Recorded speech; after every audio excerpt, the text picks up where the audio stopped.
You see your friend's face on a video call and they're asking you to send them money for an emergency. Their voice sounds exactly right. They know things that only your real friend would know, and they even have that little scar above their eyebrow from when they fell off their bike in the 3rd grade. So you send the money. But plot twist, that wasn't actually your friend at all. That was a computer pretending to be your friend so well that even you couldn't tell the difference. Today, I'll be explaining how criminals are using something called Deepfake AI to steal people's identities and trick the real world. And I'll explain it to you like you're 5 years old. And by the end of this, you'll understand how bad guys can make fake versions of real people that are so good, they're fooling everyone from grandmas to banks.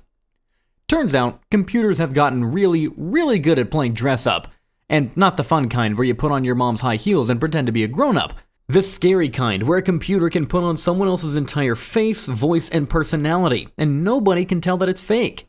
It's like having a master of disguise, but instead of using wigs and makeup, they're using invisible computer magic to become a perfect copy of someone else. Imagine you have a super smart robot friend who's really good at watching people. This robot friend watches videos of someone talking, laughing, getting angry, making funny faces, and moving their hands around. The robot watches so many videos that it learns exactly how that person's face moves when they talk, how their voice sounds when they're happy or sad, and even how they blink their eyes. After watching thousands and thousands of videos, the robot becomes so good at copying that person that it can make a brand new video of them saying anything that it wants, even things they never actually said. That's basically what Deepfake AI is, a super smart computer that's become a master copycat. The word deepfake comes from 2 parts. Deep refers to something called deep learning, which is just a fancy way of saying that the computer is really good at learning patterns by looking at tons and tons of examples. Think of it like learning to draw. If you draw 1 cat, you might not be very good at it. But if you draw 1,000 cats, then you'll probably become amazing at drawing cats because, well, you've seen all the different ways that cat ears can look, how their whiskers curl, and where their eyes sit on their face. Fake is the obvious part. It means that the computer is making something that looks real, but isn't actually real. So deepfake means really good at making fake things that look super real. Now, here's where it gets tricky for the real world. These deepfake computers have gotten so good at their copying game that they can make videos and recordings that fool almost everyone. Remember when your little brother tried to imitate your voice to get you in trouble with mom? Well, his impression was probably pretty bad, right? I mean, mom could tell that it wasn't really you talking. But Deepfake AI is like having a little brother who's also a professional voice actor, makeup artist, and magician all rolled up into one. When it copies someone, the copy is so perfect that even the person's own family might not be able to tell that it's fake. So, how exactly does this computer magic work? Well, let's imagine that the computer is like a really dedicated art student. First, it needs to go to art school, but instead of learning to paint flowers, it's learning to paint faces and voices. The computer goes to face school by looking at thousands of photos and videos of a real person. It studies how their smile wrinkles their cheeks, how their eyebrows move when they're confused, how their lips shape different words, and how their voice changes when they're excited versus when they're tired. The computer is basically becoming a super fan who knows everything about how this person looks and sounds. But here's the really clever part. The computer doesn't just memorize what it sees like a photograph. Instead, it learns the rules of how that person's face works. It's like learning that when this person says the word hello, their left eyebrow always goes up just a tiny bit, and their voice always gets a little higher at the end. When they laugh, their nose wrinkles in a very specific way, and when they're thinking really hard, they always bite their bottom lip. The computer learns hundreds of these little rules about how the person's face and voice behave. Once the computer has learned all these rules, it can start making its own videos of that person. It's like having a puppet, but instead of using strings, the computer uses math to move the puppet's face around.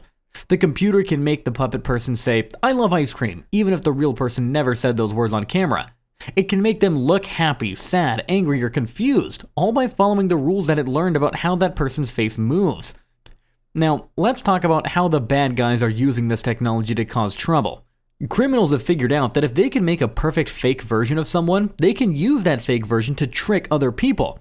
It's like the ultimate disguise for doing bad things, except they don't even have to leave their house or put on a costume. One of the scariest ways that criminals use deepfakes is something called voice cloning in order to steal money. Here's how it works. Let's say there's a grandma named Helen who has a grandson named Jake. Well, the criminals find Jake's social media accounts where he posts videos of himself talking. Maybe he posts videos about his favorite video games, or he sends voice messages to his friends. The criminals feed all of Jake's voice recordings into their deepfake computer, and pretty soon, their computer can perfectly copy Jake's voice. Then, the criminals call Grandma Helen, but instead of using their own voice, they use the computer to make them sound exactly like Jake. The fake voice will say something along the lines of, "Hi Grandma, it's me, Jake. I'm in trouble and I need you to send me money right away. Please don't tell my parents, cause I'm embarrassed." Grandma Helen hears what sounds exactly like her grandson's voice, saying things that sound exactly like something her grandson might say. So, she sends the money to help him out. But it wasn't really Jake at all. It was criminals using a fake version of Jake's voice to trick her. This kind of trick is becoming more and more common because the technology has gotten so good and so easy to use. Criminals don't need to be computer experts anymore. I mean, there are websites and apps that can create deepfake videos with just a few minutes of someone's real voice recordings. And since people post videos of themselves talking all over the internet, criminals have plenty of material to work with. But voice cloning is just the beginning. Criminals are also using deepfake videos to trick people. They might create a fake video of a famous person endorsing a fake product, then use that video to convince people to buy something that doesn't work or doesn't exist. Or they might create a fake video of a company's CEO saying something embarrassing or controversial, then use that video to make the company's stock price go down so they can make money by betting against the company. Some criminals are even using deepfakes for something called sextortion. They take innocent photos of someone from their social media accounts and use deepfake technology to put that person's face onto inappropriate images or videos. They then threaten to share these fake images unless the person pays them money. Now the victims, they know that these images are fake, but they're worried that other people might not be able to tell, so they pay the money to make the criminal go away. Another way criminals use deepfakes is to impersonate people in video calls for business fraud. Imagine a company where the employees sometimes have video meetings with their boss to get approval for spending money. Criminals might create a deepfake video of the boss and use it during a video call to approve fake expenses or wire transfers.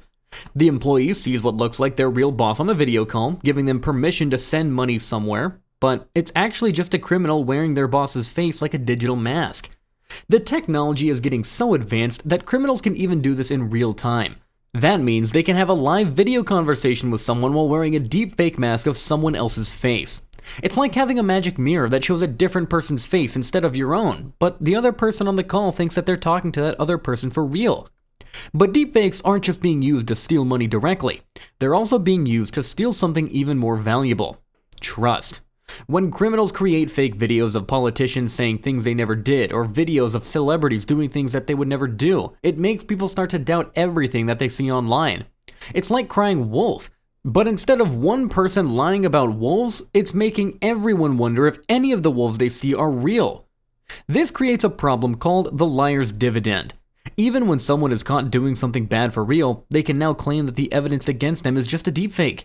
"That video of me doing something wrong? That's not really me. That's just AI," they might say. And because people know that deepfakes exist and can be very convincing, some people might believe them, even when the evidence is actually real. So, how can you protect yourself from deepfake tricksters? First, be extra careful when someone contacts you asking for money, especially if they're claiming to be in an emergency.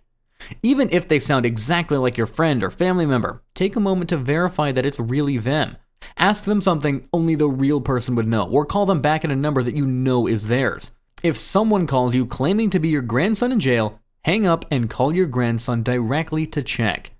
Second, be suspicious of videos that seem a bit too good to be true or that show someone saying something really surprising.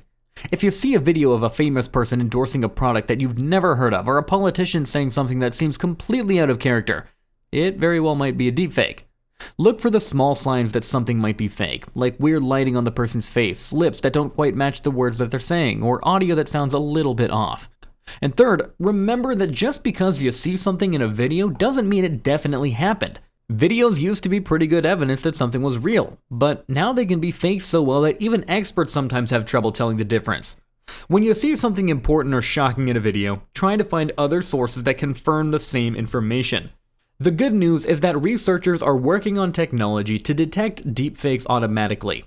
They're creating computer programs that can spot the tiny mistakes that deepfake technology still makes. Things like unnatural eye movements, inconsistent lighting, or audio that just doesn't quite match the video. It's like having a detective who's really good at spotting fake IDs, but for videos instead of plastic cards. Some social media companies are also starting to label content that might be AI generated, so that users know when they might be looking at something fake. And lawmakers are working on rules that would make it illegal to use deepfakes to commit fraud or harm people, though enforcement can be a bit tricky since criminals can operate from anywhere in the world. But here's the thing, this technology isn't going away, and it's only going to get better. In the future, deepfakes might become so good that even the best detection technology can't spot them. That means that we all need to get smarter about how we consume information and verify what we see online. Think of it like this. We used to live in a world where seeing was believing. If you saw a video of someone doing something, you could be pretty confident that it really happened. But now we're entering a world where seeing might not be believing anymore. We need to learn to live in a world where our eyes and ears might not always tell the truth about what we're seeing on screens. The most important thing to remember, though, is that deepfakes are just a tool, like a hammer or a computer. They can be used for good things, like making movies more realistic or helping people practice speeches. But they can also be used by bad people to trick and hurt others. The technology itself isn't evil, but some people will use it for evil purposes. So to recap for my 5-year-old brain trust, Deepfake AI is like having a computer that's become a master of disguise, so good at copying people that it can make fake videos and recordings that look and sound completely real. Bad guys are using this technology to trick people into sending money, to damage people's reputations, and to make everyone less trusting of what they see online. The best way to protect yourself, though, is to stay skeptical, verify important information through multiple sources, and remember that just because you can see and hear something doesn't automatically mean that it's real. You're now prepared for a world where computers can be master impersonators, you savvy little digital detective you.